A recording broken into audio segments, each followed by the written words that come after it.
এই আপনি আমার ভাইকে মারছেন কেন? আপনার ছোট ভাই? হ্যাঁ। আপনার ছোট ভাই একটা বেয়াদব। ও কি করছে?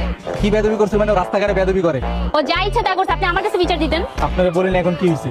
এখন আমি পুলিশকে কল দিয়ে আপনাকে ধরাই দিব। পুলিশে দিবেন মানে? এক্সকিউজ মি, আসলে আপনাকে কি বলবো, আপনার বড় ভাইটা আছেন একটা বেয়াদব। বেয়াদবি করলে কি ছাড় দেওয়া যায় বলেন? কি বললেন? বড় ভাই? ও আমার ছোট ভাই। কি বলতেছেন? আপনার ছোট ভাই এটা? হ্যাঁ। মানে আপনার বড় বোন? না, আমার তো বিশ্বাস হইতেছে না। আসলে আপনি দেখতে এত সুন্দর, এত ইয়াং, আপনার তো দেখে মনে হচ্ছে আপনার ওর থেকে মিনিমাম 5 থেকে 10 বছরের ছোট হবেন। আসলে আপনার এত সুন্দর স্কিনের রহস্য কি? আসলে আমি বুঝছো স্কিন কেয়ার করি, আর সকালে ব্ল্যাক কফি খাই, স্কিনে সিরাম ইউজ করি, তারপর টোনার ইউজ করি। জোস। আসলে আমার মনে হয় কি,